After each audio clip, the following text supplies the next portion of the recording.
প্রিয় দর্শক এবং শ্রোতা, আশা করি সবাই ভালো আছেন। আজকে চলে আসলাম নতুন একটি বিষয়ে কথা বলার জন্য। আপনারা এই ভিডিওর মাধ্যমে শিখতে পারবেন কোন কোন জায়গায় সালাম দেওয়া যাবে এবং কোন কোন জায়গায় সালাম দেওয়া যাবে না। তাই আপনারা ধৈর্য ধরে এই ভিডিওটি শেষ পর্যন্ত দেখুন। বলো না কাজ আছে, আজকে বলো আমার নামাজ আছে। মামা, আসসালামু আলাইকুম মামা, ভালো আছেন?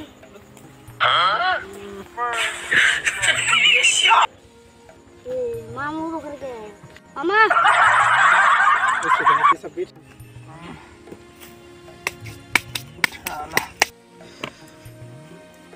মামা আপনি কথা কন না কে?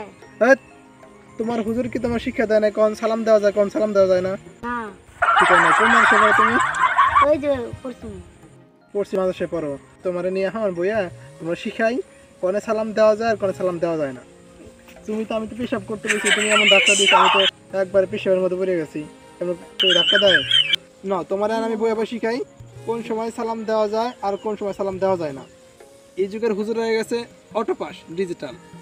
ছাত্র করে শিখাই না কোন সালাম দেওয়া লাগে কোন সালাম দেওয়া যায় না। মসজিদে নামাজ পড়তে বসে সালাম দেয়, আবার খাইতে বসে সালাম দেয়, পেশাব করতে বসি সালাম দেয়। বুঝলো না? তোমার আমি শিখাই কোন সালাম দেওয়া যায় আর কোন সালাম দেওয়া যাবে না। তাই শিখাই না তো না। বলেন। পরে তাহলে মাদ্রাসায় জি। হুজুরটা কেমন তা জানি না। তুমি আজকে যে কাজটা করছো খুবই মারাত্মক, খুবই বড় একটা ভুল করছো তুমি। এটা যদি আমার সাথে না করে অন্য কারোর সাথে করতা তাহলে তোমার মাদ্রাসার বদনাম হইতো, এমনকি আমাদের সবারই বদনাম হইতো। আমি তোমার এখন যা শিক্ষা দেবো খুবই মনোযোগ সহকারে শুনবা এবং বাস্তব জীবনে মানবা। কি মানবা তো? জি। আচ্ছা মানবা। শুধু আমার ভাগ্নে মানলে কাজ হবে না। প্রিয় দর্শক এবং শ্রোতা, আশা করি আপনারা যারা এই ভিডিওটি দেখতেছেন দয়া করে শেষ পর্যন্ত দেখবেন। এই ভিডিও থেকে আপনারা বেশ কিছু বিষয় শিখতে পারবেন, আর এটাও আপনার ছেলে সন্তানকে দেখাবেন, তারাও শিখতে পারবে কোথায় সালাম দেওয়া যায় আর কোথায় সালাম দেওয়া যায় না। চলুন কথা না বাড়িয়ে চলে যাই আমাদের ভিডিওর মূল পয়েন্টে। ভাগনা, জি বলেন। কথাগুলো খুবই মনোযোগ সহকারে শুনবা। সালাম সম্পর্কে আল্লাহ তাআলা সূরা নূরের 27 নম্বর আয়াতে বলেন, হে ঈমানদারগণ, যখন তোমরা একে অন্যের বাসায় বা নিজের গৃহেই প্রবেশ করবে তখন তোমরা প্রথমে অনুমতি চাবে সেই ঘরে বা বাসায় প্রবেশ করার জন্যে, তারপরে সালাম দেবে। এটাই প্রত্যেক মুসলমানদের জন্য কল্যাণকর এবং উপদেশ। কথা শুনতেছো? জি হ্যাঁ বলেন। আবু হুরায়রা রাদিয়াল্লাহু তাআলা আনহু হতে বর্ণিত, রাসূল পাক সাল্লাল্লাহু আলাইহি সাল্লাম বলেন, যখন আল্লাহ পাক আদমকে সৃষ্টি করলেন এরপর তিনি তাকে সালাম শিক্ষা দিলেন এবং বললেন, হে আদম, তুমি ওই ফেরেশতার দলটির কাছে যাও এবং তাদেরকে সালাম দাও। তারা কি উত্তর দেয় সালামের সেটা মনোযোগ সহকারে শোনো। কেন শুনবে? কারণ এটার উত্তরটাই হবে তুমি এবং পরবর্তী মুসলমানদের জন্য সালাম এবং তার উত্তর। তার মানে আল্লাহ পাক সূরা নূরের 27 নম্বর আয়াতে এবং এই হাদিস দ্বারা সালামের ব্যাপারে বিশেষ গুরুত্ব আরোপ করেছেন।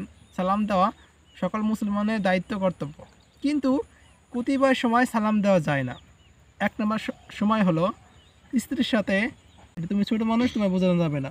প্রিয় দর্শক, আপনারা যারা প্রাপ্তবয়স্ক কিংবা বিবাহিত তারা অবশ্যই বুঝতে পারেন যে স্বামী স্ত্রীর কোন কাজের সময় সালাম দেওয়া যায় না। আর সময় হলো পেশাব এবং পায়খানা করার সময়, অর্থাৎ পেশাব পায়খানা করার সময় কখনোই সালাম দেওয়া যাবে না, এটা দেওয়া হারাম। পেশাব পায়খানা করার সময় কুরআন তেলাওয়াত করা যাবে না। যখন আমরা খাবার গ্রহণ করার জন্য বসবো তখন আমরা কেউ কাউকে সালাম দেব না এবং কোনো সালামের উত্তরও দেব না, কেননা খাবার দাবার গ্রহণ করার সময় কোনো প্রকার সালাম দেওয়া যায় না। তৃতীয় নাম্বার হলো যখন আমরা কোনো ইবাদত বন্দি করব, কুরআন তেলাওয়াত, নফল নামাজ, ফরজ নামাজ, সুন্নাত নামাজ, এই নামাজ অবস্থায় কেউ কাউকে সালাম দেব না এবং সালামের উত্তরও দেব না। আর শেষ যেই কথাটা সেটা হলো গুরুত্বপূর্ণ আলাপ আলোচনার সময় আমরা কেউ কাউকে সালাম দেব না। মন থাকবে তো? হ্যাঁ। এখন আমরা অনেক সময় লক্ষ্য করতে পারি যে মসজিদে কেউ কেউ সুন্নাত আদায় করতেছে, নামাজ পড়তেছে, আবার কেউ সেখানে সালাম দেয়। এটা করা যাবে না।